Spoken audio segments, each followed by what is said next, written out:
सोनी जी। राधे राधे। महाराज जी, आपके चरणों में कोटि कोटि प्रणाम। महाराज जी, शाकाहार मेरे संस्कारों में है महाराज जी, पर जब मैं लोगों को समझाने की कोशिश करता हूँ तो वो तर्क कुतर्क करते हैं महाराज जी। ऐसे में हम उनको समय समझाएगा, उनको समय समझाएगा। जिनको संतों के वचन और सात्विक पुरुषों के वचन नहीं समझ में आते कि भाई मुर्गा बकरा इनमें सब में जीव है, आप इनको काटते हो, इनको खाते हो। बोले मैं काटता नहीं, मैं दुकान से ले आता हूँ। तो अगर आप ना खाओ तो वहाँ कटना बंद हो जाए ना। तो काटने का कर्ता, प्रेरक, भोक्ता, इन सबको फल एक ही मिलता है। तो आप न कहीं हिंसा में है, और इसका जब दंड आएगा तो आपको भोगना पड़ेगा। देखो, ऐसे ऐसे निर्दयी लोग हैं जो जिंदा पशुओं को जला करके उनका मांस खाते हैं।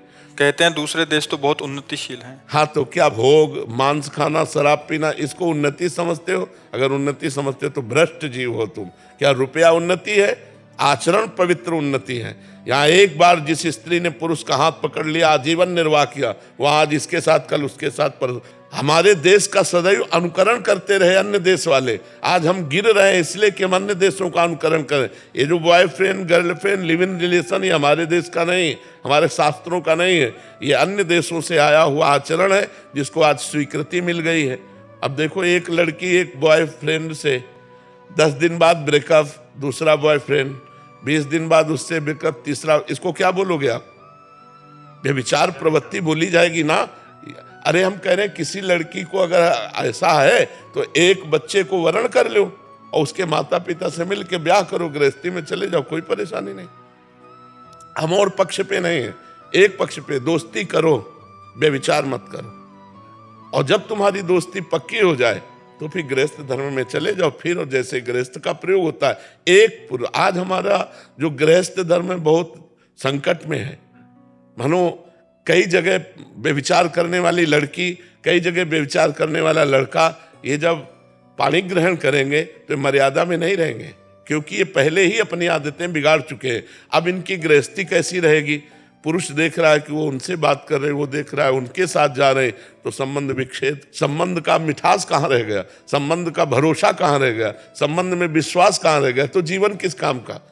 तो ये विदेश कोई उन्नतिशील नहीं है। आप क्या उन्नति मानते हो विदेश में? किस बात की उन्नति मानते हो? आनंद, परमानंद कहाँ है? अगर यही उन्नति है तो हमारे पास विदेशी लोग आकर के क्यों बैठते हैं? क्यों जानना चाहते हैं कि तुम किस आनंद में हो?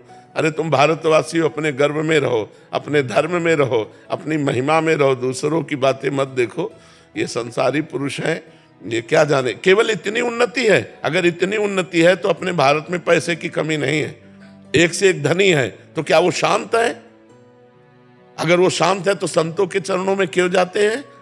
उदार पूर्ण धर्मात्मा आप क्यों बनना चाहते हैं?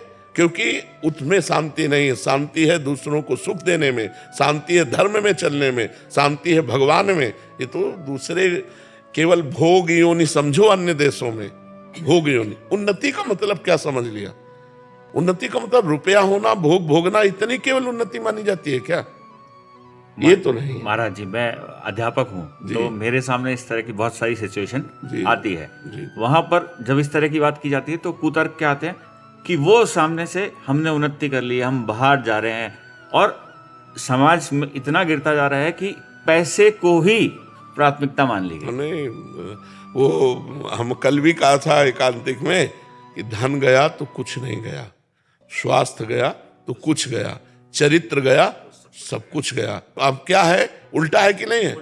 हाँ, तो अब ये बुद्धि भ्रष्ट हो रही है, युद्ध की भी हो रही है। हाँ, अब आप देखो, बूढ़े माता पिता जिनको सुविधा चाहिए, जिनको तुम्हारा प्यार चाहिए, वो घर में सड़ रहे हैं और तुम आनंद ले रहे हो देश विदेश में अपने कर्तव्यों का त्याग करके। तो विदेशी पद्धतियां हमारे देश की नहीं, हमारा धर्म प्रधान देश है। ये मूर्ख लोग हैं जो दूसरे का अनुकरण करके उनकी उन्नति मानते हो, अपनी अवनति मानते हैं।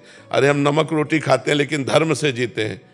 हम तो गए नहीं, लेकिन जैसा सुना है नहीं ऐसी है महाराज जी। मैं 25 साल से बाहर रह रहा हूँ, लेकिन जो आप बोल रहे हो वो ऐसा ही है। ऐसा ही है, हाँ, क्योंकि हमने सुना है। हम कभी गए तो है नहीं, और हमें पता नहीं। तो फिर क्या मतलब? फिर क्या? तो क्या आप बताओ, देखो जैसे आप विदेश में रहते हो, क्या अपने देश का प्यार कहीं आपको मिलेगा? आप विचार करो, माँ से प्यार, भाई से प्यार, बहन से प्यार, पत्नी से प्यार, जो अपने देश की एक मतलब रहनी है, ये आपको कहीं नहीं मिलेगी।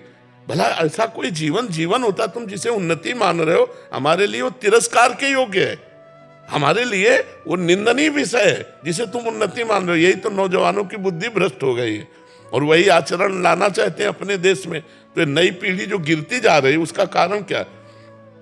कितने बच्चे डिप्रेशन में हो रहे हैं, बहुत बच्चे महाराज जी। हमारे सामने नौजवान आते हैं जो डिप्रेशन में हो रहे हैं। उसका कारण क्या है? यही व्यभिचार, यही व्यसन, यही गंदा चिंतन।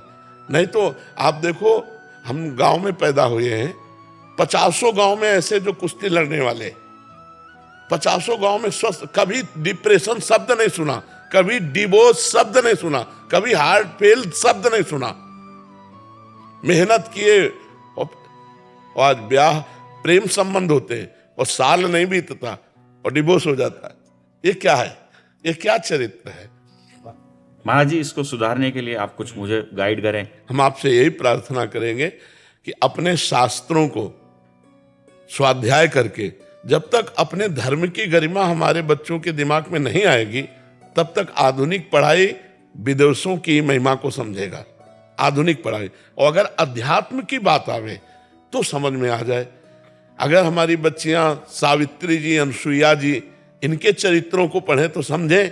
हमारे बच्चे धर्म से चलें, हरिश्चंद्र आदि के पावन चरित्रों को पढ़ें, धर्म से जो अपने जीवन व्यतीत करने वाले रहे। आप सोचो, एक कबूतर की रक्षा के लिए महाराज शिवी ने अपने शरीर को काट के रख दिया, और यहाँ कबूतर और मुर्गा मुर्गी के लिए कैसे कैसे व्यवहार कर रहे हैं। एक कबूतर की रक्षा के लिए अपने शरीर को काट दिया महाराज शिवी ने और तराजू पे रख दिया, उसको हानि नहीं होने दी कबूतर की, और आप जीवों का नाश कर रहे हो, कह रहे हो। कुछ लोग तर्क रखते हैं कि अगर हम मुर्गा मुर्गी नहीं खाएंगे तो बहुत बढ़ जाएंगे जगत में, फिर इनका विनाश कैसे हो? तो विनाश का सेवा तो भगवान शंकर को है, पालन की सेवा हरि को है, और सृष्टि रचने की सेवा भगवान ब्रह्मा जी को है। तो ये मूर्ख लोग जानते नहीं। अगर नाम जप करें और 10 मिनट सत्संग को सुने या शास्त्र स्वाध्याय करें तो जरूर बुद्धि परिवर्तित हो जाएगी। ब्रह्मचर्य की कमी के कारण हमारी बुद्धि रजोगुणात्मक होती चली जाती है और वो व्यसनों में उतर जाती है, और व्यसन और ब्रह्मचर्यहीनता ये धर्म रहित कर देते हैं। पर हम आपको धन्यवाद देते हैं, आप हमारे राष्ट्र के भविष्य के सुधारने वाले हैं, क्योंकि हमारे राष्ट्र के भविष्य बच्चे हैं। इन्हीं में कोई मेले बनेगा, कोई सांसद बनेगा, कोई मंत्री बनेगा।